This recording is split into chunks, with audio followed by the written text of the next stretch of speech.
Et salut tout le monde, c'est MT, j'espère que vous allez bien car aujourd'hui dans cette vidéo je vais vous parler d'un produit qui pour moi est révolutionnaire, que ça soit dans la partie streaming, que ça soit dans la partie production et création de contenu. Il s'agit tout simplement d'un produit qui a été sorti par Avermedia. Et pourquoi je vous en propose un test, c'est parce qu'à l'heure actuelle quand on parle de streaming ou de production de contenu, on pense tout de suite à notre cher ami donc le Stream Deck de chez Elgato, qui finalement est quand même un très bon outil parce qu'il permet de faire tous les raccourcis qu'on lui connaît. À l'heure actuelle, dès qu'on va avoir un bon son dans une vidéo, on est obligé de passer par une interface audio comme une carte son. Donc là, vous avez une Focusrite, mais je pense que vous connaissez l'Ego XLR, etc. en fait dessus, comme en fait certaines cartes son USB de chez Behringer. Bref, vous avez pas mal de modèles sur le marché. Sauf que quand on attaque dans la création de contenu et qu'on veut vraiment en fait pouvoir se développer et avoir du matériel qui soit en fait performant, on est obligé à chaque fois d'investir une centaine d'euros par-ci, une centaine d'euros par-là, une centaine d'euros encore par-là. Clairement, ça fait au fur et à mesure un budget et on sort, j'allais dire, un petit peu du stéréotype où il fallait simplement en fait prendre son téléphone, se filmer, uploader et puis c'est bon, en fait on pouvait sortir une vidéo assez qualitative. À l'heure actuelle, franchement, la demande que l'on a sur YouTube, que ça soit du coup sur la partie YouTube pour la création de contenu ou que ça soit en fait directement sur Twitch avec tout l'aspect en fait stream, elle a quand même énormément augmenté. Vous avez toujours en fait, et on a toujours un besoin de plus en fait en termes de qualité, que ça soit audio, que ça soit dans les animations, que ça soit en fait dans la partie productivité de façon générale. Et c'est pour ça que à l'heure actuelle, quand Maxisport avec Avermedia m'ont proposé de pouvoir vous présenter à l'heure actuelle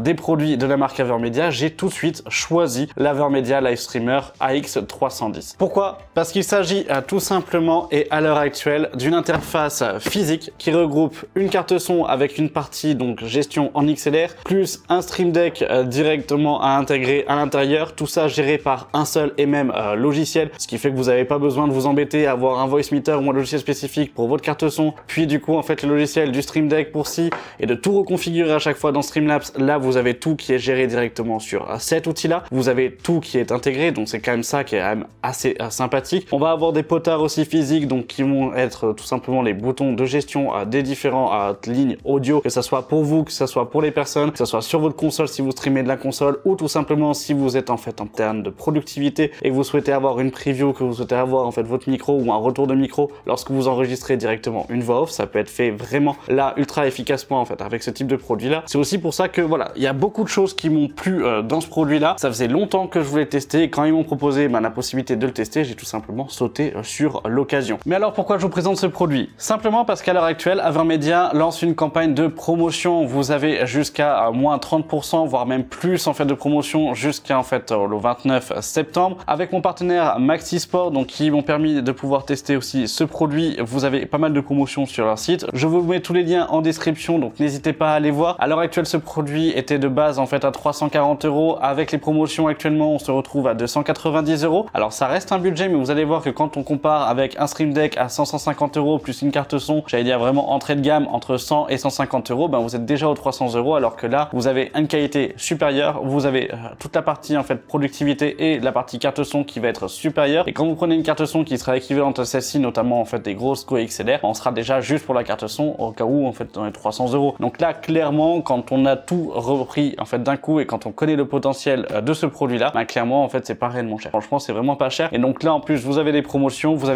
sur les webcams, sur les cartes d'acquisition, sur tout le matériel en fait Avermedia. Vous avez énormément de promotions, donc je vous mets tous les liens en description, donc n'hésitez pas. Maxisport est un site de confiance, c'est un partenaire de la chaîne, et un excellent partenaire en fait de la chaîne, et franchement je leur remercie et je trouve ça ultra agréable de pouvoir travailler en fait avec eux. Vous avez un SAV français, c'est une boutique française qui expédie depuis la France avec du stock en France, donc autant vous dire que si vous avez en fait besoin d'une livraison express et Chronopost 48 heures c'est chez vous, c'est fini. Vous êtes presque même sur les délais en fait d'Amazon de façon classique. Dès que vous avez en fait des frais de port, si vous avez des frais de port, si vous dépensez en fait plus de 130 €, vous avez des frais de port en fait qui sont gratuits. En dessous, bien évidemment que du coup là ils vont avoir des frais de port qui seront appliqués. N'hésitez pas, si vous avez des produits qui sont hors promotion, vous avez le code MT5 qui vous permet d'avoir 5% sur tout le site en dehors des promotions, et en sachant que en termes de promotion, ils ont un peu plus de 1000 promotions à l'heure actuelle. Donc autant vous dire qu'il y a vraiment beaucoup de choses. Ils sont spécialisés dans les sports. Bref, je vous en parle en fait au fur et à mesure, mais clairement ça reste vraiment pour moi en fait un excellent partenaire. Donc je vous laisse aller checker ça. Et puis sinon on va attaquer tout de suite et directement par l'unboxing du Livestreamer AX310 de chez Avermedia, ce que je pourrais limite considérer comme étant en fait l'outil parfait ou ultime pour les streamers et créateurs de contenu en 2023. C'est parti. Allez go, on attaque avec l'unboxing. Donc pour cet unboxing là, clairement vous allez voir que c'est quand même assez spécial. parce qu'on a quand même un très beau packaging de chez Avermedia, donc ça c'est quand même ultra agréable. Donc une fois que l'on ouvre à l'intérieur, vous avez directement donc la console qui est en vue principale qu'on va regarder juste après, une boîte avec la partie accessoires, on vient sortir donc la console et ici vous avez la notice. Donc un packaging très simple, très sobre. Donc ici, comme vous pouvez le voir, vous avez donc toute la notice qui est expliquée en fait dans différentes langues. Clairement, du coup, voilà, on va à la limite s'en passer parce que vous avez tout le logiciel qui vous guidera en fait de A à Z. Donc c'est bien pour pouvoir savoir quels sont les connectiques à l'arrière si vous en avez le besoin.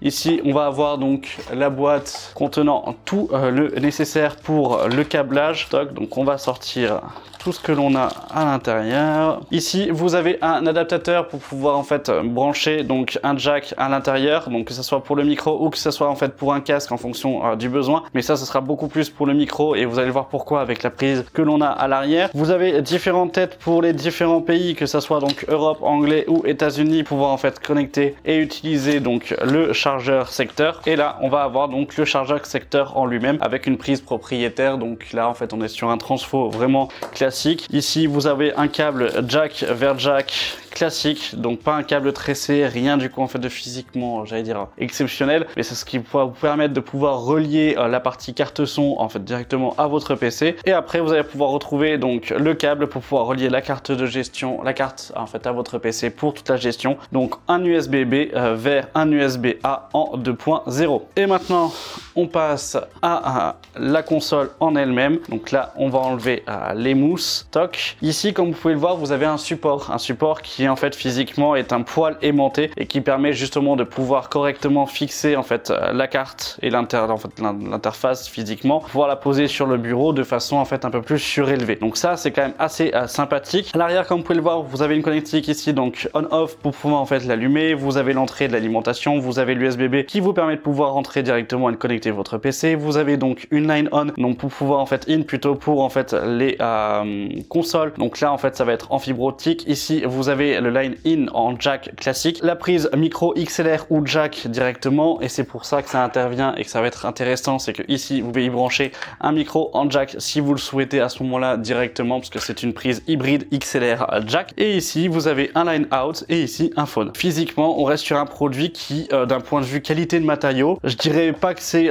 cheap parce que c'est pas le cas, d'accord, mais on est sur un plastique pas non plus d'excellente qualité, mais franchement quand on essaye après de jouer dessus, d'essayer de forcer en fait pour pouvoir le casser, clairement en fait il bouge pas. Donc physiquement ça reste ok, le toucher est peut-être un petit peu moins agréable, mais physiquement ça reste quelque chose de solide. En façade avant, comme vous pouvez le voir ici, et on va enlever les petits plastiques, que ça soit pour l'écran et que ça soit pour les potards. Ici vous allez avoir donc différents potards peuvent du coup en fait du coup tout simplement être utilisés et programmés. Si vous connaissez j'allais dire un peu les boîtes à rythme ou autres dessus, ça va être un peu les mêmes boutons. Ce sont des boutons qui sont en fait un petit peu en caoutchouc silicone. C'est très agréable au toucher, c'est vraiment du coup en fait assez agréable. Au niveau du coup en fait de la pression, il faut quand même bien mettre une bonne pression en fait dessus pour pouvoir les activer. En tout cas physiquement là, après on verra si au niveau du programme ou pas en fait ça pourrait pouvoir se modifier en termes de sensibilité. Et ici vous avez donc l'écran qui fait en fait office de toute la partie gestion en plus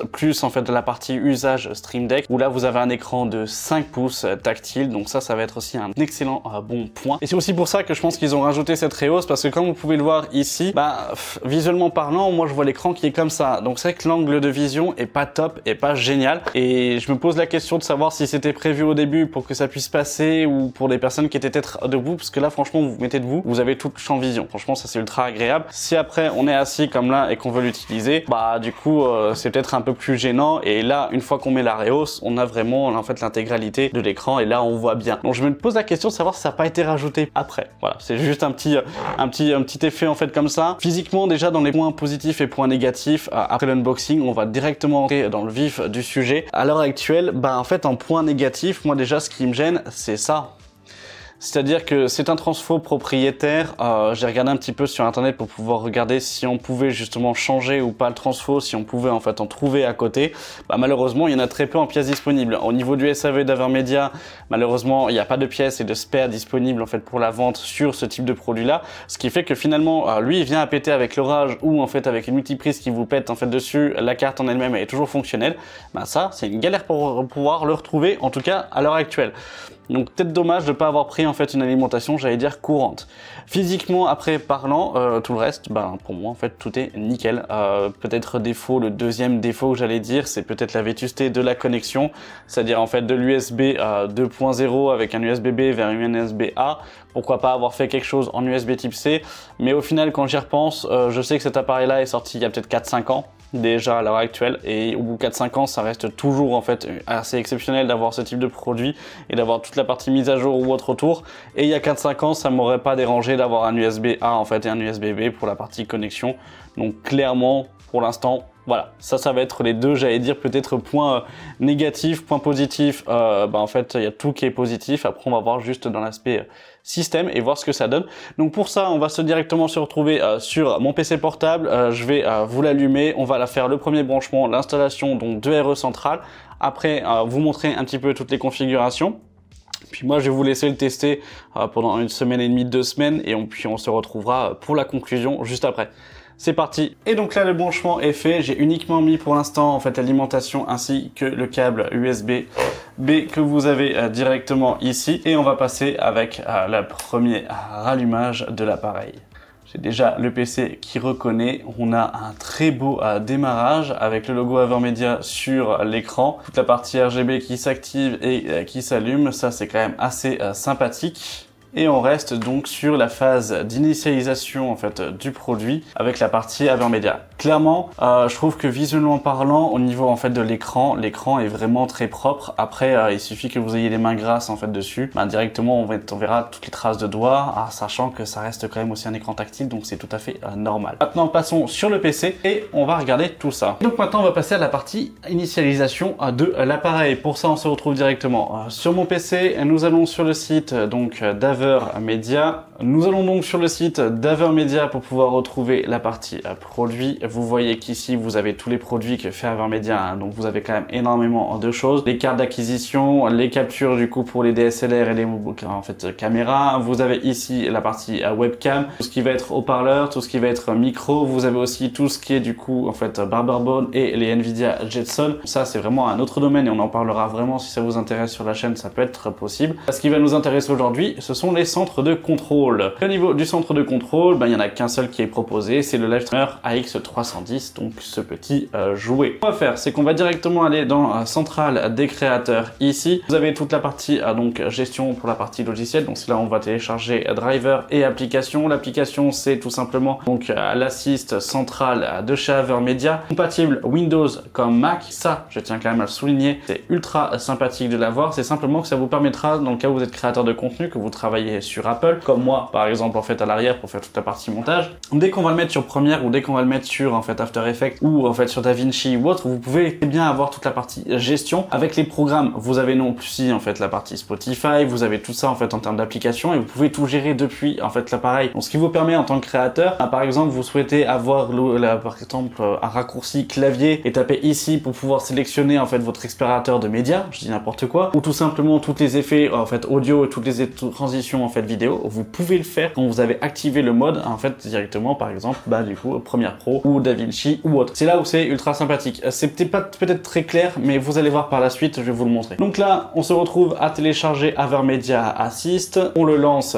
directement, hop, on vient baisser à la fenêtre et ici vous avez donc toute la partie installation. Donc en gros en fait on va simplement faire suivant comme tous les programmes. Il n'y a pas réellement de programme en fait caché à l'intérieur, donc ça vous avez vraiment aucun souci pour le faire et on fait terminer l'installation dès que c'est fait. Donc vous avez vu, ça s'est fait en 30 secondes un maximum, c'est ultra bien fait. Maintenant on va va démarrer AverMedia Assist Control, central, c'est comment voilà. Et à l'intérieur, il va tout simplement détecter quels sont les appareils d'AverMedia qui sont connectés à la machine. Une fois que c'est fait, il va pouvoir nous permettre de retélécharger du coup tout et de pouvoir en fait après télécharger toute la partie générale. Donc la description complète, etc.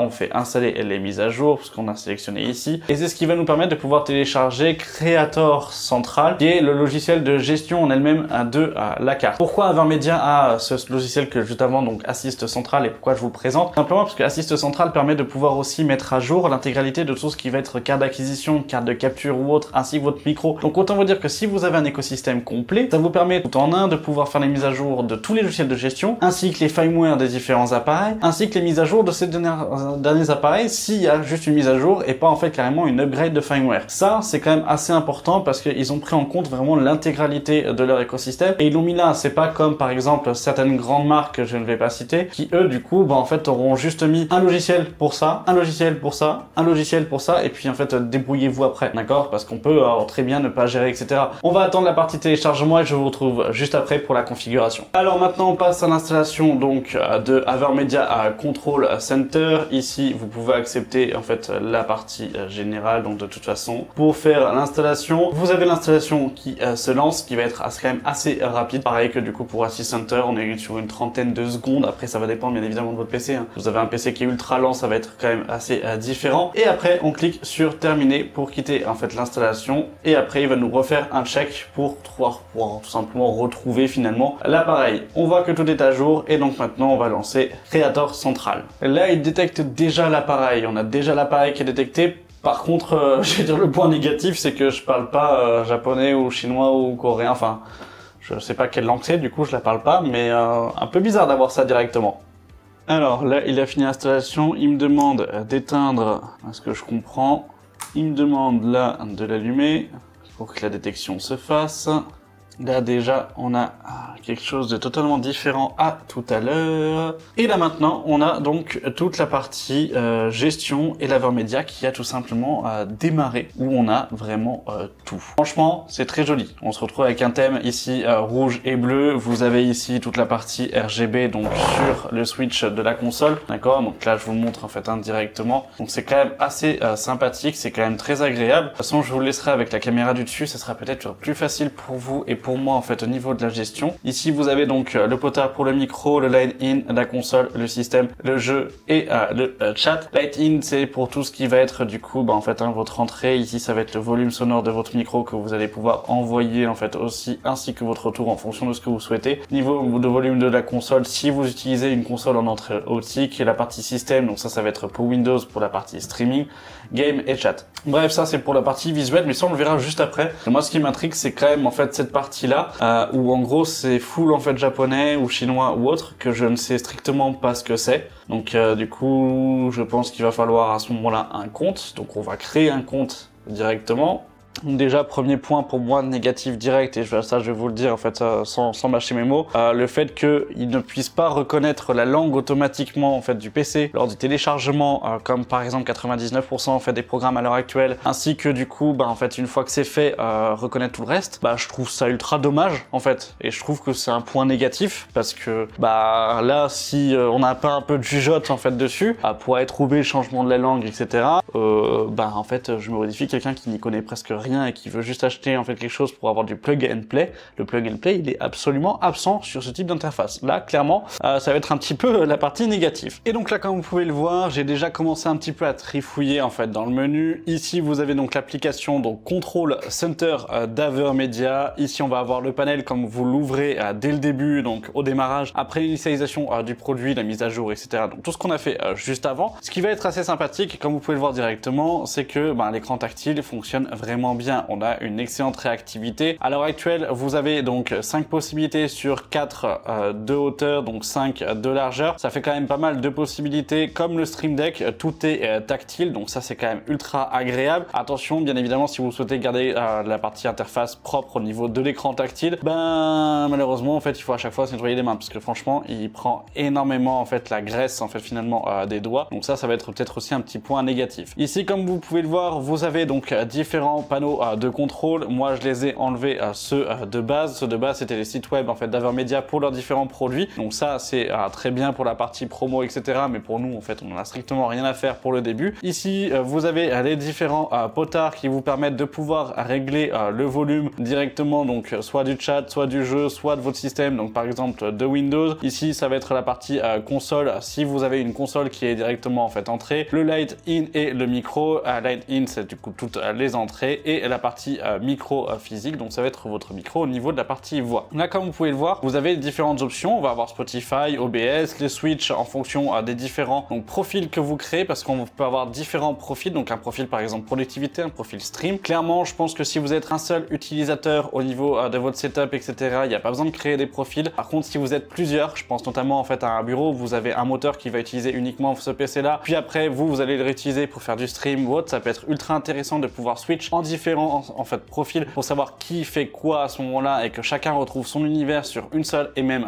plateforme. À l'heure actuelle, vous avez aussi toute la partie volume ici et le panel off qui vous permet tout simplement donc d'éteindre l'écran. Vous rappuyez dessus pour le réactiver. Donc ça, pas mal aussi pour la point de vue, j'allais dire en fait économie visuelle d'énergie et éviter aussi en fait d'avoir, j'allais dire, une certaine pollution quand on n'utilise pas et d'avoir uniquement en fait la partie physique qui reste allumée. Juste à côté, comme vous pouvez le voir ici, j'ai créé un dossier au même titre que le Stream Deck en termes de possibilités, du fait qu'on a quand même pas mal de possibilités déjà de base et que je pense que clairement sur les 4 panneaux, si vous arrivez à tout remplir, c'est que vous êtes un acharné physique. Et que là, par exemple, dans la partie YouTube que j'ai créé, bah en fait, je peux tout remettre et je peux recréer un dossier, quand encore un autre dossier, un autre dossier, un autre dossier. Donc imaginez-vous pour un streamer à ce moment-là de pouvoir carrément créer un dossier juste stream, avoir ici la partie programmation, donc lancer le stream, éteindre le stream par exemple, mute tous les micros ou mute en fait simplement toute la partie audio extérieure, et ici d'avoir toutes vos scènes. Vous pouvez aussi, donc franchement c'est ultra agréable. Là on va avoir toutes les différentes possibilités, donc des différents widgets. Quand on prend la partie widget générale et globale que vous avez ici, il y a énormément de choses. Vous avez les widgets du créateur central, donc ça qui sont les widgets de base, les widgets pour le système, donc ça pour la partie Windows. RE central, alors RE central c'est pour tous ceux qui vont utiliser donc une carte d'acquisition. Là vous avez les widgets où on peut commencer le stream, vous pouvez record votre écran ensuite à la carte d'acquisition, faire un screenshot. Ça c'est ultra sympathique parce que si vous rentrez, que vous mettez par exemple le screenshot ici, à l'appuyer en fait sur un bouton, vous avez une action où vous voulez faire quelque chose de rapide, hop, on appuie sur le screenshot et puis c'est bon, ça part. Là quand même vous pouvez le voir, bah, de base du coup il va mettre l'URL, donc là en fait d'Avermedia parce que je l'ai pas encore reprogrammé, mais clairement ça peut être ultra intéressant de pouvoir aller sur ce type de profil là. CamEngine pareil, si vous utilisez donc là cette fois-ci directement donc une capture en fait et un produit de chez Avermedia pour la capture en fait visuelle. Ici vous avez toutes les scènes d'OBS et toutes les possibilités d'OBS. Là YouTube, comme vous pouvez le voir, que j'ai mis juste avant, je trouve que la partie YouTube est un peu faible. Clairement je trouve que la partie YouTube est un peu faible. Par contre comme vous pouvez le voir ici, bah en fait c'est ça, c'est ce qui a été mis directement et affiché. Là ici vous avez donc toute la zone de Twitch qui est un peu plus fournie que l'aspect YouTube, toute la zone de Spotify et toute la zone de Streamlabs pour l'aspect en fait desktop. Et enfin dernier, la partie Streamlabs. Vous allez me dire, oh, au final c'est un peu pauvre au niveau application. Alors en effet c'est un petit peu pauvre je trouve d'être déjà installé, mais une fois qu'on arrive ici, si on veut à ce moment là en fait aller plus loin, on va recliquer sur la partie donc ici en haut, puis après Widget Store. Au niveau des Widget Store, ce sont tous les widgets qui ont été donc créés et qui sont disponibles en fait directement au téléchargement. Donc là par exemple vous avez la partie Lightroom, vous avez la partie PowerPoint, donc ça je trouve ça en fait assez sympathique. Ici vous avez donc des widgets pour en fait des micros. Alors en réalité c'est pas des widgets, ce sont directement des préconfigurations en fonction du micro que vous utilisez, et c'est là où c'est quand même ultra bien pensé, c'est qu'à l'heure actuelle Avermedia a mis 4 micros, donc 4 profils en fait dédiés. Dans ces 4 profils il y a bien évidemment leur micro, donc la M330, mais vous avez le Shure, vous avez le Rode du coup NT1A et vous avez le Shure SM58. Ce qui veut quand même bien dire que à l'heure actuelle Avermedia, et ça on va le retrouver sur presque tous leurs produits, ils sont absolument pas fermés au niveau de leur écosystème. Ils ne cherchent pas à vous brider, au contraire ils cherchent à développer au maximum et ce que votre expérience utilisateur soit la plus ouverte possible et soit la plus agréable possible et que vous puissiez tout gérer via leur système plutôt que de se brider et de fermer directement en fait l'usage. Dans les packages que l'on peut retrouver téléchargement en fait en libre, vous avez la partie Twitch, vous avez la partie Streamlabs comme on l'a vu, vous avez RE central, vous avez la partie système, donc ça vous permet de pouvoir en fait avoir aussi pas mal d'informations sur votre système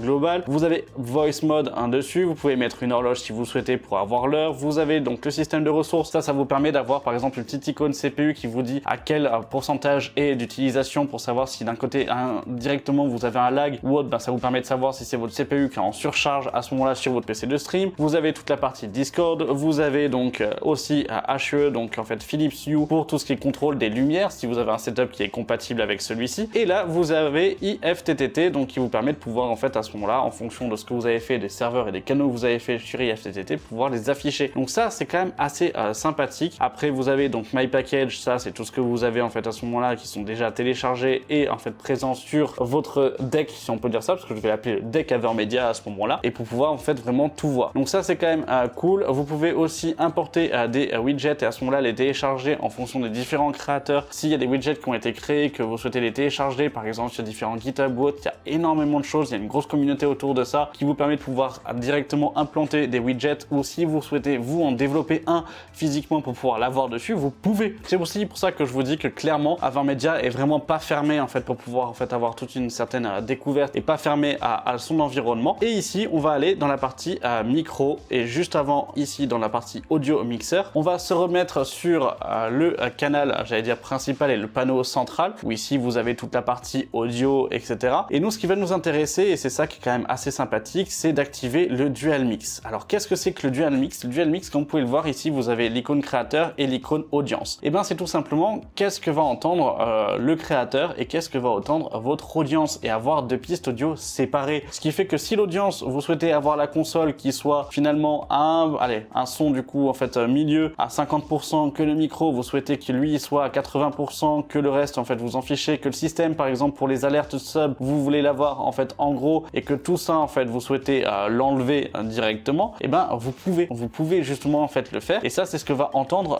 votre auditoire, si on peut dire ça, donc vos viewers directement. Et dans la partie créateur, au contraire, vous voulez avoir le son en fait au maximum, votre micro vous vous en fichez d'avoir en fait le retour, le système vous vous en fichez parce que vous voulez pas être dérangé, ou sinon vous voulez mettre un tout petit peu en fait dessus de système au cas où. La partie game, vous pouvez en fait le mettre plus ou moins, et la partie chat, vous pouvez tout simplement l'enlever. Et ça, c'est cette modularité est ultra importante parce qu'elle vous permet vraiment de pouvoir tout faire et de pouvoir tout gérer. Et physiquement, vous voulez le changer, hop, un clic, j'augmente, c'est fini, c'est fait, c'est changé. Il n'y a pas besoin de se retrouver à chaque fois, de réouvrir OBS, de refaire son petit réglage, de faire ci, de faire ça, de poser la question en fait au chat, vous entendez bien, est-ce que c'est mieux là ou pas en fait dessus. Là, vous avez tout en physique, vous pouvez déjà aussi faire vos presets de réglage, et c'est ultra sympathique. Et ça, c'est une option que finalement très peu de cartes son ont, ou sinon vont l'avoir uniquement en fait en physique, alors que là, vous avez un aspect logiciel de gestion avec une interface visuelle. Donc ça, c'est ce que je trouve de moi de vraiment plus agréable, et qui va vraiment en fait être intéressant pour les streamers en fait à ce moment-là, parce que ça vous permet vraiment de pouvoir tout gérer directement. Ici, vous allez avoir donc aussi en fonction du micro que vous avez, la possibilité de faire différents réglages. Donc là, il va vous demander le type de micro. Est-ce que c'est un XLR qui a besoin d'une alimentation fantôme ou pas? Ou est-ce qu'au contraire, vous souhaitez mettre une alimentation à l'intérieur? Ou est-ce que là, vous n'êtes pas connecté en XLR, mais en 6,3 mm, donc avec le petit adaptateur jack que l'on a vu juste avant, donc branché dans la prise XLR? Est-ce que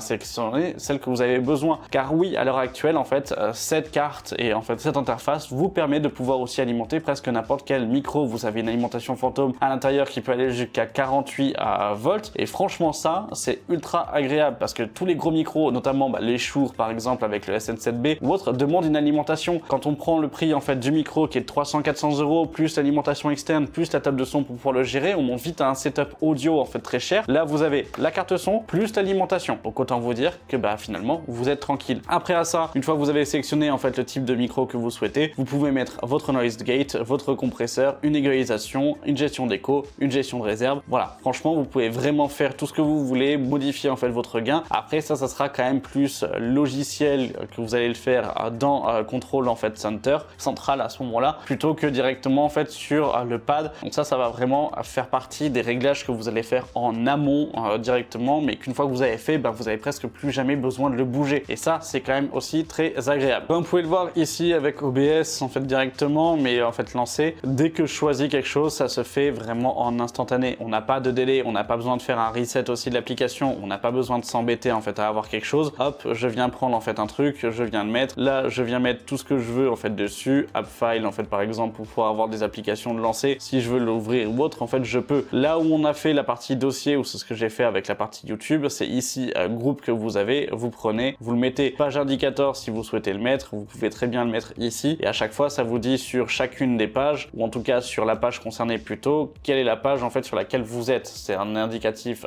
visuel. Mais vous allez me dire oui mais ça prend de la place pour rien de le mettre sur chacune des pages. Clairement avec les dossiers, si vous êtes correctement organisé, ça vous permet vraiment de pouvoir en fait gagner. Moi ce que je vais faire c'est que je vais le configurer, je vais faire quand même pas mal d'essais ou autres en fait dessus, ce que je vais justement en fait pouvoir vous le montrer après. Niveau configuration, je vous passe la configuration que je vais faire simplement parce qu'elle est, j'allais dire en fait personnelle, mais c'est surtout que vous n'allez pas avoir besoin de le recréer en fait à ce moment-là, et que je pense que quand vous aurez en fait le produit entre les mains, ce sera à vous de faire votre personnalisation de A à Z. Bref, je pense que je vous ai montré un petit peu tout le potentiel en fait de l'usage de du Live Streamer AX310 donc de chez Avermedia. Moi ce que je vais vous proposer c'est que je vais le tester pendant 1 à 2 semaines. On va se retrouver pour vous dans quelques secondes, mais pour moi en fait du 1 à 2 semaines après, pour pouvoir justement vous présenter les points forts et les points faibles après 2 semaines d'usage, et puis à ce moment-là faire une petite conclusion sur ce beau petit produit. C'est parti. Et donc pour vous, il s'est passé quelques secondes, pour moi il s'est passé à peu près une semaine. Franchement oui, j'allais dire 5-6 jours en fait en réalité. Clairement à l'usage, c'est un outil qu'une fois paramétré, même si le paramétrage est quand même assez long, c'est un superbe outil. À l'heure actuelle, avant que ce soit sur mon PC gaming, sur mon PC de montage ou sur le Mac ici que j'utilise en fait pour l'aspect montage sur les dernières vidéos, clairement en fait il simplifie énormément la tâche. Il y a beaucoup de choses où une fois qu'on le programme bien, qu'on programme en fonction de nos envies et de notre usage, bien évidemment, franchement, il y a tout à portée de main. J'ai vraiment plus besoin de m'embêter quand je suis sur Premiere en fait à ouvrir en fait mon panneau, avoir mes effets, etc. en fait dessus. J'ai juste un bouton à appuyer, hop, ça s'affiche, je l'ai directement. Clairement, c'est vraiment ultra agréable. D'un point de vue streaming, je suis pas streamer, donc clairement en fait en termes d'avis, pour moi je dirais que finalement ça représente tout ce qu'il y a autour en fait du Stream Deck. Donc clairement, il remplace à 100% en fait le Stream Deck. J'ai essayé de les mettre tous les deux sur mon PC gaming, d'avoir ma configuration, de reprendre la même chose, que ce soit en fait en termes de jeu, etc. Je me suis lancé un live sur une chaîne en fait de test pour pouvoir vraiment en fait tester pendant à peu près 2 heures, 2 heures et demie, voir ce que ça donne en termes d'usage. Clairement, il a tout ce qu'il y a dans un Stream Deck, il l'a dedans. Donc clairement, si vous en aviez déjà un Stream Deck en fait à côté, ça fera double emploi. Ou sinon à ce moment-là, il faudra le mettre sur autre chose en fait vos Stream Deck. Mais alternant d'usage, il n'y a pas besoin en fait d'acheter un Stream Deck à côté de ça. Vous avez tout en fait à l'intérieur. Ce qui est quand même ultra agréable, et ça c'est quand même assez dingue, c'est qu'il prend tous les micros. J'ai plusieurs micros XLR à la maison, que ça soit en fait le Wave DX, que ça soit en fait le Scarlett, comme vous pouvez le voir là en fait ici, qui était mon ancien micro, ou d'autres. Franchement, ça les prend tous au niveau de l'alimentation, il n'y a aucun problème. Il faut simplement après faire les modifications et au niveau des réglages, tout ce qui est égalisation, tout ce qui est compresseur, etc. en fait à ajouter. Ce que je trouve de dommage, c'est qu'il n'y ait pas en fait à ce moment-là, et ça c'est juste d'un point de vue logiciel, et ça va être, on va commencer dans les points négatifs pour ça. Si on commande les points négatifs pour la partie micro, ce que je trouve de dommage directement, c'est que logiciellement parlant, on n'est pas de preview possible de l'audio quand on fait nos réglages. C'est-à-dire que quand vous êtes à ce moment-là en fait en train de faire votre réglage, vous n'avez pas la possibilité de cliquer sur un bouton, du coup lancer et jouer, de parler en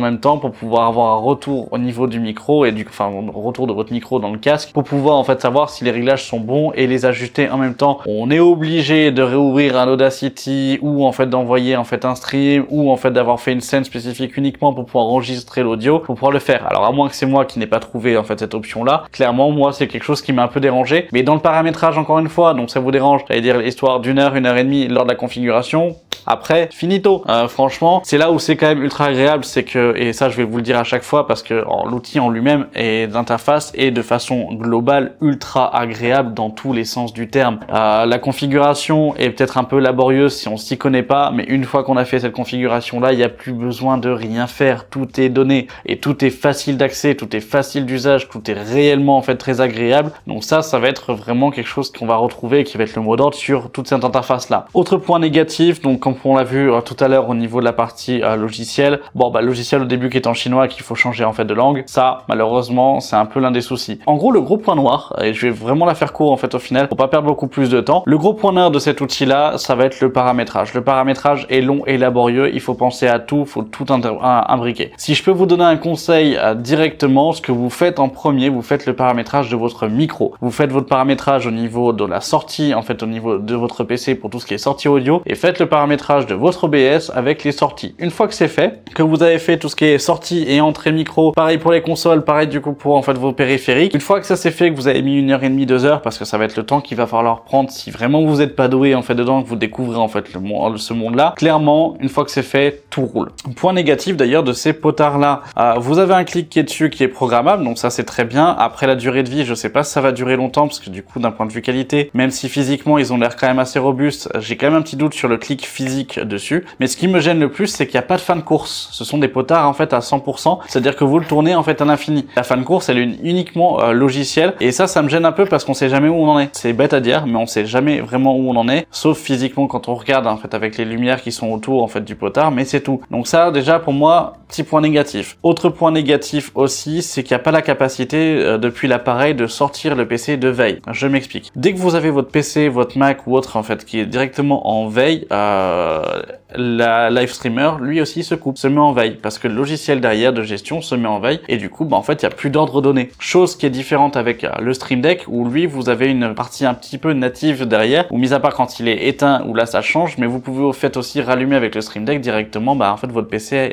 dessus. Là c'est pas le cas. Donc ça c'est un petit point qui moi personnellement m'a gêné. Je me dis que pourquoi pas, est-ce que via une mise à jour ça pourrait être fait et ça pourrait être en fait dedans. Je me dis ça serait sympa en fait à ce moment-là d'avoir cette piste d'évolution. Bref, je pense que vous aurez compris, j'ai pas réellement en fait de points négatifs à sortir dessus, mis à part ceux que je vous ai énoncés, parce que tout le reste pour moi et tout cet outil-là est à l'heure actuelle pour moi l'interface idéale pour en fait des streamers et pour des créateurs de contenu. En termes de tarification, comme on l'a dit au début de la vidéo, quand on regarde chez Maxisport en fait dessus, de base son prix c'est 340 €. Là à l'heure actuelle ils sont en promotion jusqu'au 29 septembre pour 290 €. Franchement 290 € quand on voit tout ce qui est embarqué entre la possibilité d'avoir une alimentation fantôme, plus la connectique XLR et toute la gestion carte audio que vous avez en fait dessus, que ce soit physique et logiciel, plus le Stream Deck à côté. Je tiens quand même à le rappeler qu'un Stream Deck à côté c'est entre 100 et 150 € en fait en moyenne sur les différents revendeurs que vous allez avoir. Qu'une carte son pour avoir la possibilité d'avoir tout ça en fait dessus,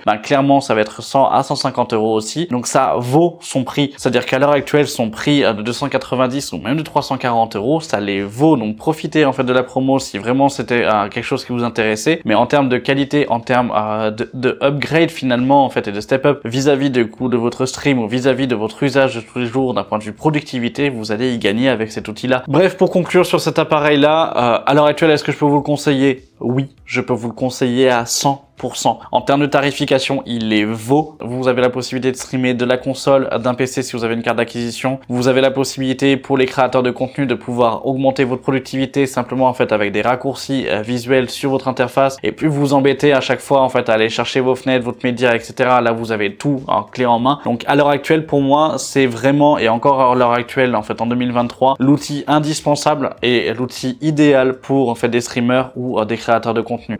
Je suis choqué, clairement je suis choqué parce que je m'attendais pas à ça. Ça fait maintenant 2 ans que j'utilise en fait un Stream Deck. À chaque fois j'ai eu différentes interfaces audio, j'ai eu une Behringer, j'ai eu en fait la Focusrite que vous avez vu. À chaque fois j'ai trouvé différents points négatifs et différents points positifs. Là les points négatifs qu'il y a dessus, mis à part la configuration globale, mais d'un côté vu tout ce qui est embarque, c'est normal qu'elle soit en fait un peu laborieuse au début, mais le reste, les points négatifs, c'est que de la petite ergonomie avec le potard, parce que je suis un petit peu tatillon en fait à ce moment-là, et le fait de pas pouvoir sortir le PC de veille. Franchement, c'est 2 points négatifs qui sont mineurs, qui sont ridicules, quand on voit tout ce que ça embarque derrière.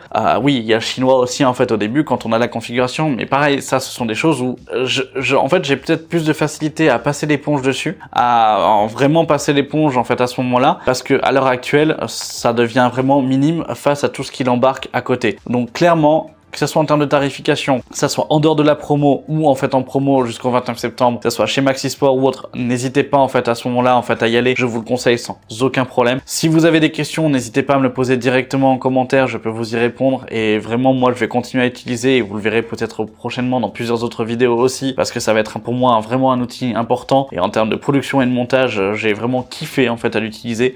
Merci à Maxisport, merci à Vermedia en fait de pouvoir m'avoir permis en fait et m'envoyer en fait ce produit-là. Je tiens à le répéter, j'ai pas été payé pour cette vidéo, ils me l'ont envoyé gratuitement, ils m'ont pas donné du coup en fait de guidelines, de dire en fait il faut utiliser ça, faut utiliser ça, faut utiliser ça. La seule chose qu'ils m'ont demandé, c'est de faire part de la campagne de promotion qui à l'heure actuelle jusqu'au 29 septembre, chose que je fais et chose qui est quand même ultra intéressante parce que vous avez pas mal de réductions et pas mal de bons prix en fait là en plus sur les différents produits Avermedia qui sont quand même de qualité, notamment les cartes d'acquisition. Et ça d'ailleurs on en parlera prochainement dans une vidéo. Mais franchement, n'hésitez surtout pas. Avermedia c'est du bon matos. N'hésitez pas à passer par mon lien et n'hésitez pas à passer en fait chez Maxisport. Au niveau du lien, c'est un lien affilié dont je gagne une commission si vous l'achetez en fait dessus, ça vous fait pas plus cher, pas moins cher. Et si vous avez des produits chez Maxisport que vous voyez qui ne sont pas en promotion et que vous souhaitez avoir 5% de réduction, bah vous pouvez utiliser le code MT5, je le rappelle. Et voilà, j'espère que cette vidéo vous aura plu, j'espère que cette présentation donc du live streamer AX310 de chez Avermedia vous aura plu. Si c'est le cas, et ben n'hésitez pas à me le dire directement en commentaire, à mettre un pouce bleu, à vous abonner en activant la cloche de notification pour être au courant de toutes les prochaines vidéos. Et puis ben n'hésitez pas non plus à me suivre sur mes différents réseaux sociaux, ils sont tous en commentaire, enfin ils sont tous dans la description. Je vous mets, si vous souhaitez, la vidéo aussi de Yukiyo, donc un collègue youtubeur qui a aussi à tester en fait ce produit là, donc n'hésitez pas en fait à aller voir sa vidéo et à aller faire un coucou de ma part à ce moment là. Bref, sur ce, je vous dis à la prochaine pour une vidéo tech sur la chaîne. C'était MT, salut.